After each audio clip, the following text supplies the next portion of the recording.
Hello everyone, today we're going to be talking about ultimate quests. So ultimate quests are considered endgame content. The main reason for that is because this is where you're going to be getting your nemesis weapons as well as your slave weapons, which are currently considered endgame weapons. However, the content itself of ultimate quests are rather difficult, so I do not recommend you to jump straight in the moment you can access them.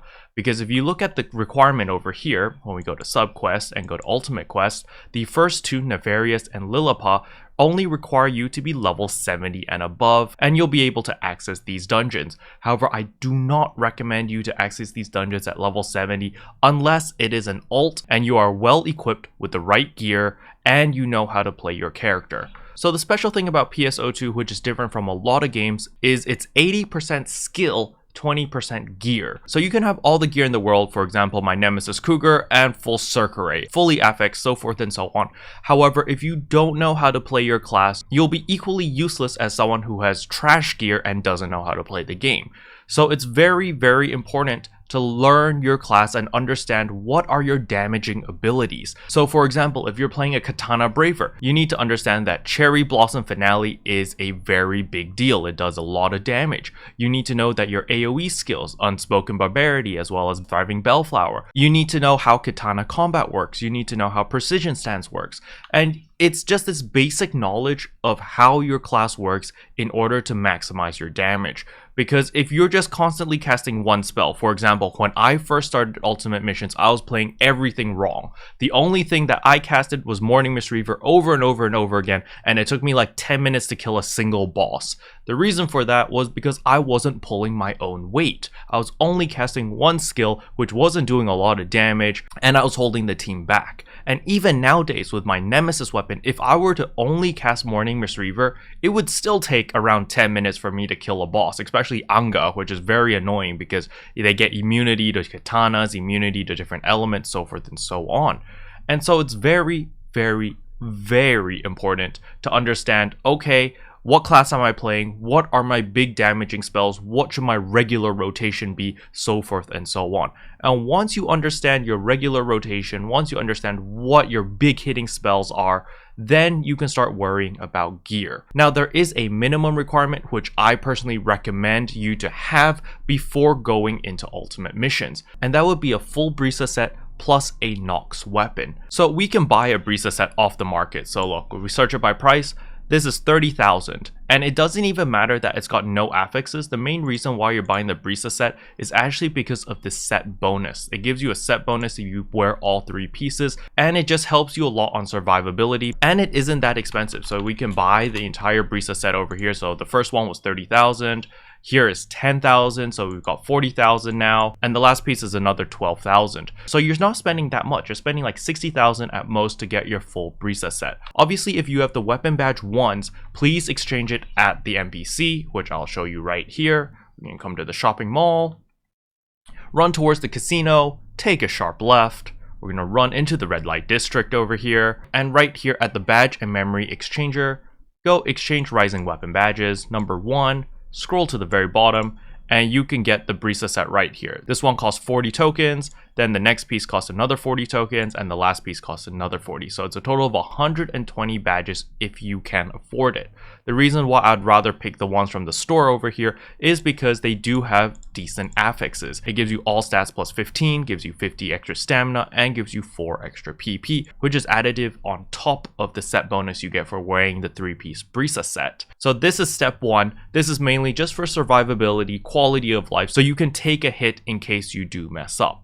Now for the weapon itself, I highly recommend just starting with a Nox weapon. The Nox weapon costs 20 of the tokens. So over here, depending on what class you are, just get whatever Nox weapon you can get. If you don't want to use the Nox weapons, you can use Sigma weapons as well. Sigma weapons are also 12-star weapons. They can be used on any class, which is very, very nice. And they're equally as good as the Nox weapon as a starter weapon. And basically your number one focus is to know how to maximize your damage using the current gear you have and how to avoid getting hit, avoid dying. And once you've got that down, you'll be fine for ultimate missions. However, this is really the bare minimum to start ultimate missions. The reason I say that is because there's a lot of people who want to min-max, and so they come into ultimate mission expecting people to carry them because they're just dead weight, and they're there thinking that, hey, I get a chance of getting my nemesis weapon or my slave weapon, and I'm also leveling up at the same time.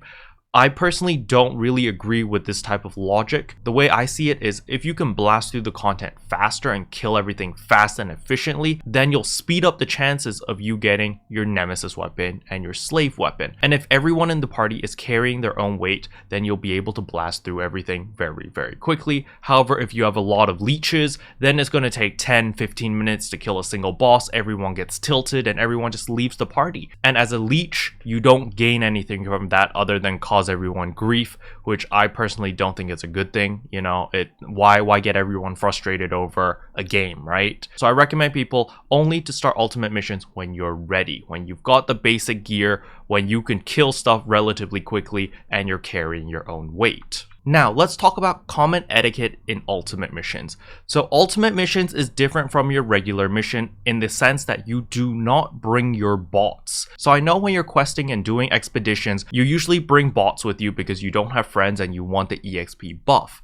However, in Ultimate Mission, it's very different. The reason why you do not take bots is because you will lock out other players from joining your game. So Ultimate Missions is the same thing as a regular expedition. It can only hold up to 12 players. So if you come in with 3 bots, that means that's 3 spots taken up by bots that aren't doing much damage, and other players will not be able to fill in those slots. So it's highly recommended that you do ultimate missions either solo or with a group of friends or with any human beings. Do not invite the bots. But if you're a solo player joining a game and you're afraid that there might be some new player in there with a bunch of bots, what you can do to avoid that is click on whatever quest you want to do, go to match settings, and enter a room where calling allies is not allowed. Tick this option, say okay, and then now when you accept the quest, when you join multiple blocks and accept, or if you join in current block, now the games that you join will not have bots because the game you joined will have bots disabled. So people will not be able to invite bots into their games.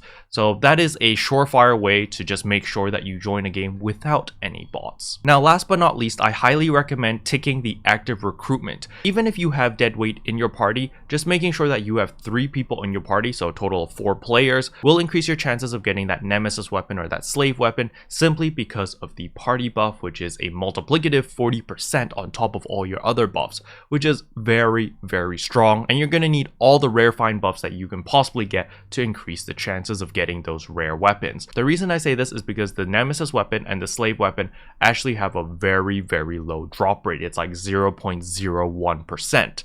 So you basically want to make sure you pick up your guild buff, you have that 250% rare find buff, and you have a full party. That should be the baseline of buffs that you have just to increase your chances of getting those rare weapons. And the last tip that I have for you guys is follow the group. Wherever the group is going, especially if you're doing Nefarious and Lilipan, it's a circuit. It's a non-stop circuit. You guys keep running around in circles around the map, killing stuff over and over and over. And when you're done killing everything and you're bored, you go kill the last boss as a group or in your party, and you kill the last boss, you complete the mission, and you leave. And that's how these two work. However, the last ultimate quest down here is a linear path. You clear a room, there's a portal, you go through the portal to the next room, you clear that room, so forth and so on until you get to the very end and there's a boss. You kill the boss and boom, that's it, you're finished. So the last one is a little bit different, and I do recommend if you're doing your daily, the one that requires you to do an ultimate quest, I recommend doing the third one down here. Just make sure that you equip your strongest main class and subclass because the boss at the very end is very tanky. There's a Anga that you have to fight, and the Anga is like twice as strong as a regular Anga, which is pretty annoying. But yeah, that's pretty much my 2 cents on ultimate quests. Hopefully it was helpful. If it was, I would appreciate a like and a subscribe, and I'll see you guys in tomorrow's video. Bye. Can I say except you're welcome for the heals, the boosts, the